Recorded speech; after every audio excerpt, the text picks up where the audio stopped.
असां कोरू सखे टोड़ियो असां कोरू मखे बोड़ियो ख़ता तन खे त सम्झायो हथनि सां मुल्क जन जोड़ियो हशर छो गैर जहिड़ो असांजो ॾोह कहिड़ो पुछूं आख़िर पुछूं कंहिंखां असांजो ॾोह कहिड़ो पुछूं आख़िर पुछूं कंहिंखां असांजो ॾोह कहिड़ो।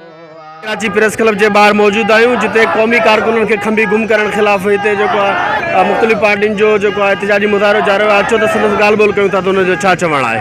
मुंहिंजे ख़्याल में बुनियादी तौर ते सिंधी क़ौम जेका आहे उहा जेका आहे सा अदम तशद्दुद जी क़ाइल आहे ऐं क़ौम परस्त सिंध जा जेके आहिनि उहे साईं GM सईद जे फ़िक्र ते जदोजहद था कनि। जेका जदोजहद अदम तशद्दुद वारी आहे उहा जदोजहद कंदड़ सिंधी क़ौम ऐं सिंधी क़ौम जी हीअ तहज़ीब शायदि आहे 15,000 सालनि खां वठी सिंधी क़ौम जे तहज़ीब जा जेके ओञाण आहिनि तिब्बत खां वठी कराची सिंधी समुंड ताईं उन में किथे बि तव्हांखे वेड़ झेड़े जा के बि हथियार न मिलंदा, काती छुरी न मिलंदी, भाला न मिलंदा।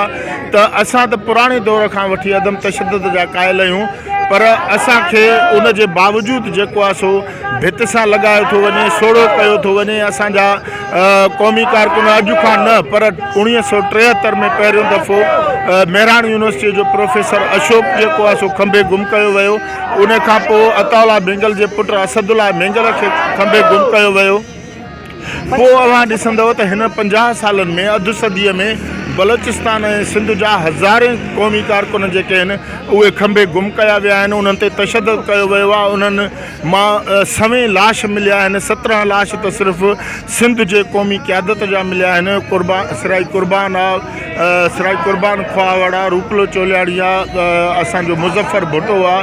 उन खां अलावा जेको आहे वहीद लाशारी आहे, बशीर कुरैशीअ खे तव्हां ॾिठो त शहीद कयो वियो। त असां सम्झूं था त इहो सभु जेको कुझु थिए पियो सिंध जे क़ौमी कारकुननि जे ख़िलाफ़ उहो बुनियादी तौर ते सिंधी क़ौम खे चिबाटण जे लाइ, सिंधी क़ौम खे भित सां लॻाइण लाइ या असांखे बार बार सिंधी क़ौम खे इश्तियाल ॾियारियो पियो वञे त असां उहो ई कमु कयूं जेको तामिलनि कयो, जेको ॿियनि कयो आहे। पर असां चऊं था त असां GM सईद जे फ़िक्र जा पोइ लॻा आहियूं ऐं GM सईद जो फ़िक्र अदम तशद्दुद जो क़ाइल आहे। GM सईद पाकिस्तान में सभ खां वॾे में वॾो पार्लियामानी लीडर रहियो आहे। हू बम्बे प्रेसिडेंसीअ में असेंबलीअ में रहियो आहे। हू सिंध असेंबलीअ में 1940 जी करारदाद उन पास कई। उन क़ौम खे जेकॾहिं तव्हां हीअं निशानो बणाईंदव त मूंखे सम्झ में नथो अचे त हे पाकिस्तान खे अलाए केॾांहुं वठी पिया वञनि। उन जे लाइ ख़ुदा रहम कयो। ऐं जेके बि असांजा क़ौमी कारकुन जेके फतह चना जेको शुरूअ खां वठी GS जो रहियो आहे ऐं उन शुरूअ खां वठी अदम तशद्दुद वारी जदोजहद कई आहे, GS तहरीक सां या पहिरियां जसकम सां लाॻापियल रहियो आहे, उन खे ईअं खंबे गुम करणु जेको आहे सो शायदि जुणे जे खे खंबे गुम करणु। मेहरान मीराणी जेको हिकिड़ो इंटर जो शागिर्दु आहे उन खे खंबे ॿियो दफ़ो खंबे गुम कयो वियो आहे। अलाह वधायो मैट्रिक जो शागिर्दु हो उहो 2 सालनि खां गुम आहे। सोहेल रज़ा भटिया खे डिग्री कॉलेज शहदादकोट मां खंबे गुम कयो वियो। त असां सम्झूं था त इहो जेको कुझु थिए पियो उहो सिंधी क़ौम खे भित सां लॻाइणो आहे, उनखे सोढ़ो करणो आहे, उनखे इश्तियाल ॾियारणो आहे त असां बि हथियार खणूं, असां बि उहा वेड़ कयूं जेका ॿियनि कई आहे। पर असां कॾहिं बि तारीख़ में दहशतगर्द न रहिया आहियूं ऐं न दहशतगर्द रहंदासीं। असां हमेशह कुर्बानियूं ॾिनियूं आहिनि ऐं कुर्बानीअ वारी जेका वेड़ आहे ऐं जदोजहद आहे उहा जारी रहंदी। महिरबानी। जीअं त असांजा के बि सिंधी क़ौमी कारकुन दहशतगर्द न आहिनि। पहिरीं इहा ॻाल्हि छो जो अगरि को दहशतगर्द आहे त हिन मुल्क जूं अदालतूं आहिनि, उन्हनि खे अगरि हू दहशतगर्द आहिनि त हिन मुल्क जूं अदालतूं आहिनि ऐं हिन मुल्क जा इदारा आहिनि उहे उन्हनि खे साबित कनि त उहे दहशतगर्द आहिनि। पहिरीं ॻाल्हि त असांजा सिंधी क़ौम परस्त या कारकुन दहशतगर्द न आहिनि। उन्हनि मां असीं मिसाल वठी सघूं था। हुन में मुंहिंजो बाबा हुयो साईं ख़ादिम हुसैन आरी जो हुयो। उन्हनि खे कूड़ा केस लॻाए करे ज़ाहिर कयो वियो ऐं बाद में उहे ई केस ख़तमु कया विया। हिन मां साफ़ ज़ाहिर पियो थिए त हीअ ज़बरदस्ती असांजा क़ौमी कारकुन खंबे गुम कया था वञनि, जिन में अदा फतह चना आहिनि, अदा मसूद बादशाह आहिनि ऐं ॿिया खोड़ सारा आहिनि जेके हींअर ताईं ज़ाहिर न आहिनि।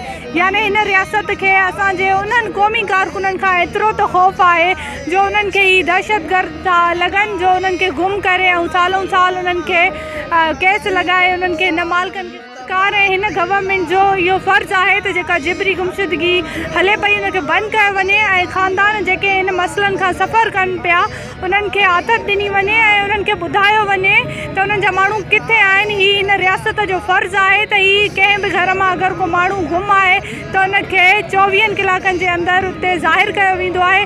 पर हितां जा कानून ऐं हितां जा जेके बि इदारा आहिनि उहे पंहिंजे कानून जी पाण भञकड़ी करे रहिया आहिनि।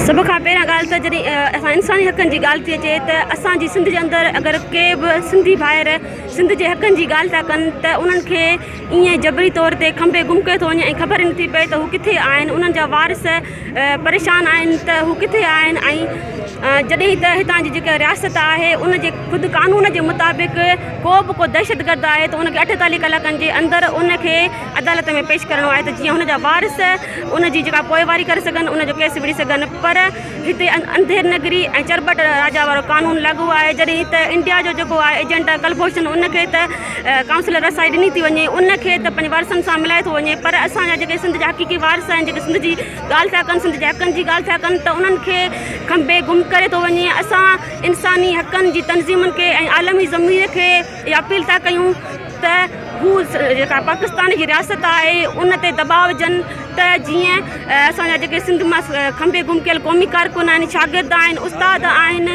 जंहिंखे खंभे गुम कयो वियो आहे उन्हनि खे फौरी तौर ते आज़ादु कयो वञे। जेकॾहिं उन्हनि जो को ॾोहो आहे त उन्हनि खे अदालतनि में पेश कयो।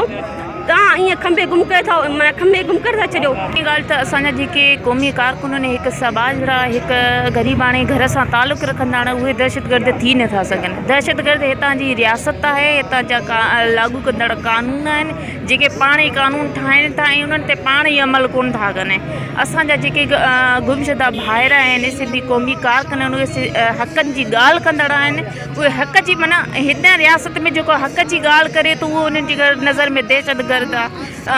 असांजी नज़र में उहे भाइर दहशतगर्द न आहिनि, न ई कंहिं न तंज़ीमुनि सां वाबस्ता आहिनि। उहे सिर्फ़ु सिंध जे हक़ जी ॻाल्हि कंदड़ आहिनि। असां हिन रियासत मां त को असां नथा भूतो भाए सघूं। असां इंसानी हक़नि जे आलमी तंज़ीमुनि खां हिन प्लेटफॉर्म ते इहा घुर कयूं था त असांजे भाइरनि खे, क़ौमी कारकुननि खे, सिंध जे क़ौमी कारकुननि खे अदालतुनि में आंदो वञे ऐं उन्हनि खे बाइज़त बरी कयो वञे, उन्हनि खे पंहिंजे प्यारनि सां मिलायो वञे। मां सम्झां थो त हीअ रियासत पंहिंजे जोहर में बुनियाद परस्त इंतिहा पसंद रियासत आहे। हिते मज़हबी इंतिहा पसंद ऐं तालिबान जेको आहे उहो दहशतगर्द जेकॾहिं गिरफ़्तार थिए थो त उनखे न सिर्फ़ु ज़ाहिर कयो थो वञे पर उनखे पंहिंजनि माइटनि सां मिटनि सां मिलण जो हक़ बि आहे। पर हिन रियासत में ॿिटा मयार इहे आहिनि जंहिं मयार खे असां ग़ुलामी वारो मयार ई चई सघूं था। कराची प्रेस क्लब में मौजूद हुआसीं जिते मिसिंग पर्सन के हवाले से एहतजाजी मुज़ाहिरो जारी हो। उते मौजूद वारसनि सां असीं ॻाल्हि ॿोल कई। अवां ॿुधी हुई Baghi Sagar Pawar voice of Sindh news London Karachi.